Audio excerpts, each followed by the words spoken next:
एक दिन ऐसा होगा सब बिछड़ोगे तुम और कोई तुम्हारे साथ नहीं जागा। कबीर साहब कहते हैं हिड़की दे दे रोएगी सुरता जब तू चलेगी अकेली। आज तो इस परिवार में आपका खूब दिल लग रहा है, या कोठी मेरी, बेटा मेरा, बेटी मेरी, या कंपनी मेरी, और जब एक मिनट में तेरा जाने के वो कागज पूरे होंगे तब न कह पछाड़ खा खा रोएगी सुरता। तो जब तू जागी अकेली, तेरा कोई आगे पाछे होगा नहीं। गुरु तूने बनाया नहीं ताकि तेरे सामने आके खड़ा हो जाता का बेटा और उनको भगा दे यम के दूतों को। एक दिन ऐसा होएगा सबसे पड़े बिछो, राजा राणा राव रंक सावधान क्यों न हो। उजड़ खेड़े ठीकरी ये गड़गड़ गए कुम्हार, वो रावण सरीखे चले गए भाई लंका के सरदार। ऊंचा दिखे धौलरा और मंडी चित्ती पोले, एक हरि के नाम बिना यू काल मारे रा रोले। ओए होए होए, एक एक शब्द मालिक का विचार करियो पुण्यात्माओं। कहते थे ना बहुत ऊंचे महल दिखाई दे हैं, दो दो तीन तीन मंजिल के, और खूब उसके ऊपर चित्रकारी और चिप्स लगा रखी है।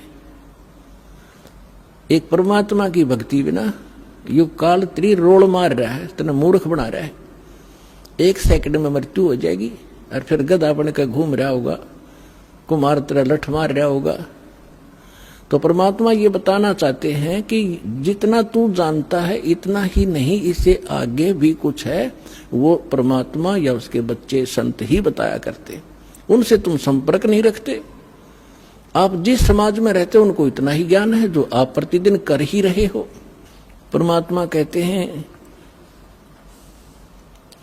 कहा चनावे मेड़िया लंबी बीत उसार, घर तो 3.5 हाथ वही घना तपोने 4। परमात्मा कहे के खुशी मना रहा है, लंबी लंबी 4 द्वारी बनाकर ऊपर नीम बरवा के कि घर तो 3.5 हाथ घना तपोने 4। और कह कबीर अधिकाग हैं उनको नहीं विचार। अपना हाथ इतना होता ही है, इसको हाथ बोलते हैं अपनी देसी लैंग्वेज में। प्रत्येक व्यक्ति का अपना शरीर 3.5 हाथ का होता है। हूंठ हाथ कहते हैं, हूंठ हाथ 3.5 हाथ का। तो परमात्मा कहते हैं आपने तो 6 कमरे की कोठी बना रखी है, एक कमरे में एक पलंग पे एक कोण में वही सो सकता, कोई से में सो ले। तो कहने का भाव यह है परमात्मा का कि आप जी दूसरों को देखा देखी अपने कर्म ना बिगाड़ियो। जो तेरे भाग में भगवान ने दे रखा ठीक है, 1-2 कमरे 4 दिशे तेरे बना ले, और ना भी होता तो धक्का ना करिए, उसी में टाइम पास कर ले। सिर्फ ये सोचकर ये रेस्टोरेंट है, हमने कुछ दिन टाइम पास करना है। फिर हमारा दृष्टिकोण अपने परमात्मा पर आना चाहिए, कबीर भगवान पे। ये समर्थ थे, एक वर्ड में, एक शब्द में सारे ब्रह्मांड रख सकते हैं। पृथ्वी उस पर सब घास फूस बना सकते हैं, पेड़ पौधे पैदा कर सकते हैं एज इट इज, फलदार नो के नो, सूर्य चांद बना रखे।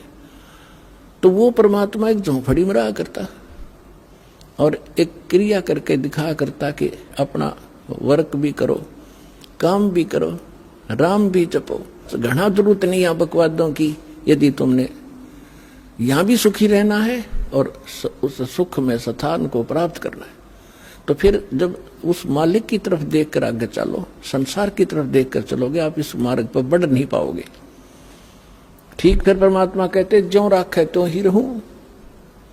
कैसे ही रखे मालिक, चाहे अपने सुख कार दे, कोठी दे, नो प्रॉब्लम, पर भगवान ना भूलना। कहने का भाव मालिक का ये है, यानी कम से कम बता रहा है कि 3.5 हाथ और 3.25 का भी मकान हो तो भी संतोष करना, पर भगवान ना भूलना। अगर राम भूल गए और दूसरे की नकल के लिए किसी ने कोठी बनाई मैं भी बनाऊं तो बात बिगड़ेगी। भगवान कोई बालक नहीं, सब पता उसको कि इस बच्चे को जब तक खिलौना नहीं मिलेगा यो आगे नहीं चलेगा, तो वो भी खिलौने यहाँ वो देगा आपको, ऐसी बात नहीं, बालक नहीं है। अपने बच्चे को कोई रोता नहीं देख सकता। और समर्थ धनी पिता तो कदे ना देखे, तो आप धनी पिता की संतान होगे हुई उस कबीर भगवान की। आपको किसी चीज का अभाव नहीं रहने देगा, लेकिन भक्ति करनी पड़ेगी। अब यहाँ की सतिथि बताते हैं परमात्मा कि आप किस स्थान पर रह रहे हो। साथी हमारे चले गए हम भी चालन हारे, कोई कागज में बाकी रह रही तात लगी है वारे। पतझड़ आवत देख कर बन रोवे मन माही, वो ऊंची टहनी पात थे आज पीले हो जाही। पात जड़नता यूं कहे सुन भई तरवर राय, अब के बिछुड़े नहीं मिले न जाने कहाँ गिरेंगे जाए। तरवर कहता पात से सुनो पात एक बात, यहाँ की यह रीति है एक आवत एक जात। परमात्मा एक उदाहरण दे रहे हमारे लिए। क्या बता रहे हैं कि जैसे संसार रूपी वन में और एक परिवार रूपी पेड़ लगा हुआ है, पतझड़ आती है, जब उनका पत्ते झड़ने का समय आता है, उस समय परमात्मा कह रहे हैं कि पहले हरा भरा था वो वन, अब मन में रो रहा है कि कोई पत्ता नजर नहीं आ रहा, पीले होकर गिर रहे हैं। और फिर क्या बताते हैं, पतझड़ के अंदर पुराने पत्ते टूट टूट कर पीले होकर गिर जाते हैं। कोई गंदे नाले में गिरता है, कोई पशुओं के पैरों के नीचे काटा जाता है, या कोई इकट्ठा करके फूंक दिया जाता है। उसकी तुरंत बाद छोटी छोटी कोपर फूट आती है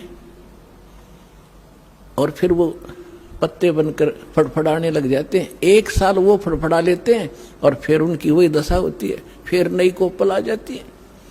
तो परमात्मा समझाना चाहते हैं कि आज जो हमारे जैसे बूढ़े हो गए, ये पीले हो गए, हम सफेद बाल साफ दिखाई दे रहे हैं, जान का टाइम आ लिया, और अब भी बकवाद ना छुट्टा तो फिर वो मूर्ख आदमी है। और तुरंत ही दादा की मरण का टाइम हो गया, पोते तैयार हो लिए, 50-60 साल वो पोते नाच कूद लेंगे, फिर उनकी वह दशा होगी। तो परमात्मा कहते तुम रह कहाँ रहे हो, कदे बुद्धि से काम लिया, और लिया तो कोई विकल्प नहीं था। आज आपके सामने विकल्प है इसका कि ये काम करके आप इसको सदा के लिए समाप्त कर सकते हो। परमात्मा समझा रहे हैं कि पतझड़ आवत देखकर बन रोवे मन माही, ये ऊंची टहनी पात थे ये पीले हो जाए। पात जड़नता यूं कहे सुन भई तरवर राय, अब के बिछुड़े नहीं मिले ना जाने कहाँ गिरेंगे जाए।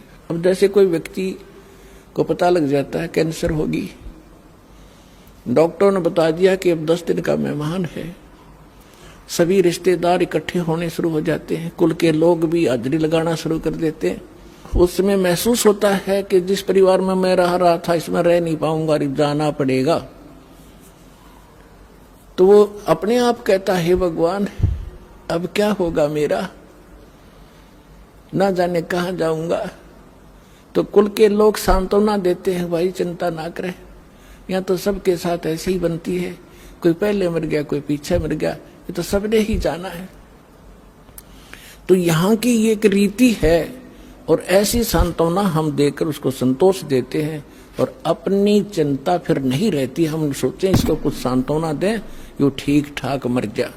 तो यही उदाहरण दे रहे हैं परमात्मा के पात जड़नता यूं कहे। एक परिवार से निकल कर जाने वाला जो व्यक्ति मरने वाला कह रहा हो सुन भई तरवर राय, अब के बिछुड़े नहीं मिलेंगे तेरे तय, ना जाने कहाँ गिरेंगे जाए, ना जाने कुत्ते बनेंगे गधे बनेंगे, पता नहीं कहाँ दुर्गति होगी। अब तरवर कहता पात से सुनो पात एक बात, यहाँ की यह एक रिवाज है, परंपरा है, रीति है, एक आवे पोता आ गया, दादा की टिकट कट गई, एक आव एक दात। यहां यह चिंता तो करा मत, ये तो होगा। अब इसका विकल्प बताते हैं परमात्मा। अगम निगम को खोज ले, बुद्धि विवेक विचार, उदय अस्त का राज मिले, तो बिन नाम बेगारे। पूरी पृथ्वी का राजा यदि ये सत साधना नहीं कर रहा तो बेगार कर रहा है, बेगार, वो डले ढो रहा है। जब राजा डले ढो रहा तो आप अपने हिसाब लगा लो, एक जनसाधारण नागरिक राजा को तो सक्षम मानता है, समर्थ मानता है, उसके आगे भीख मांगता फिरता है। और परमात्मा कहते हैं वो भी डले ढो रहा है जो सत भक्ति नहीं करता। अब बेगार की डेफिनेशन बताऊंगा आपने, क्योंकि आप तो नई दुनिया में जन्मे हो, हम उस पुरानी दुनिया में जन्म कर नई से भी संबंधित हैं, इसलिए हमने पिछले भी सारे फार्मूले याद हैं और वर्तमान के भी। इसलिए दास आपको परमात्मा ने जो वाणी बोली वो पहले बोली थी, उसमें हमारे पुराने शब्द घने हैं जो आज के बच्चे उनको समझ नहीं सकते बेगार के चीजों से। तो इसलिए परमात्मा ने दास को ऐसे समय में यहां पटका ताकि मैं परमात्मा की वाणी को दास ठीक से समझ के उसके बच्चों को निर्णायक तरीके से समझा सकूं। बेगार हम छोटे छोटे थे जब हमारे गांव में रोड बना ही बना था, 3 व्हीलर चला करते, बड़े पेट्रोल से चलते थे, लंबे लंबे 3 पहिया वाले सवारी के। उनमें से एक दिन आया नहीं, दूसरे साथी पूछ रहे थे कल कहाँ गया था, आया क्यों नहीं, क्या हो गया, कुशल तो है। उसने बताया कल मैं बेगार में फंस गया।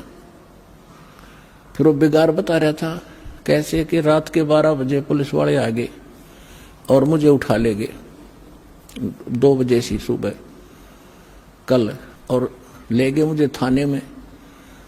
पेट्रोल अपने पल्ले से डलवाया मैंने, और वो बैठ के उसमें उन्होंने कई जगह रेड लगानी थी। पहले थाने वालों के पास व्हीकल नहीं होते थे, वो यूं ही किसी को पकड़ ले जाते थे और सारा दिन उसकी रेल बनाए रहते। तो वो कह रहा था कि सारा दिन लगभग 200 किलोमीटर तक मैं वैसे मेरा 3 व्हीलर घूमया, 200 रुपये का पेट्रोल अपने घर पे डाला, आप रोटी अपने पल्ले खाई, उनको और खिलाई जो पुलिस वाले साथ में थे, चाय पानी पीवे थे कितने। और अब उसको और तो ये सोच रहे थे कि भाई गणिया कमाई कर रहा होगा, यो तो आज तक भाग्या फिर है, दौड़ा फिर है इसका 3 व्हीलर। और वो करका था अपना घर तक खर्चा सारा, अनु दिखा था बड़ा जोर का पहिया चल रहा इसका। तो इसको बेगार कहते हैं कि आज मैं बेगार में फंस गया था। तो यहाँ जो भी राजा बना है, कोई डॉक्टर बना है, इंजीनियर बना है, कोई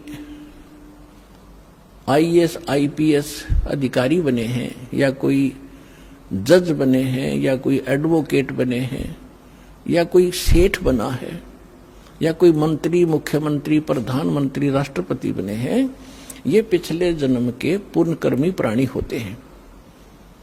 और इनकी पहले की बैटरी चार्ज होती है, पिछला पुण्य संग्रह धन इनके साथ होता है, वही लोग ऊपर को उभरते हैं। नहीं, एक परिवार में एक तो रिक्शा चला रहा है और एक व्यक्ति अच्छी दुकान कर रहा है, उसके रोज के 200-500 रुपये ग्रहण कर रहा है, 1000 रुपये। तो ये ऐसा डिफरेंस पिछले ही संस्कारों से होता है। आज कोई मुख्यमंत्री है, अब आम व्यक्ति ने तो ऐसा दिखा ही तो भाई खुदा बन गया, आगे पीछे लाल बत्ती चले और सलूट मारे बड़े बड़े अधिकारी, और हमारे जैसे भिखारी उसका आगे हाथ जोड़े खड़े रहे। तो उसको भी परमात्मा ने कहा ये तो छोटे से टुकड़े का राजा यदि पूरी पृथ्वी का शासक हो और जिसके पास भक्ति नहीं है वो बेगार कर रहा है, वो डले ढो रहा है, वो अपने पिछले पुनों से उस 3 व्हीलर वाले की तरह घूमता तो घना स्पीड तो दिखे, ठाठ बाट दिखे, लेकिन वो अपने घर से पूंजी नष्ट कर रहा है। अपने पिछले पुनों को खोकर नाश करके अगले जन्म में कुत्ते की योनि में, गधे की योनि में जागा। इसलिए परमात्मा कहते हैं अगम निगम को खोज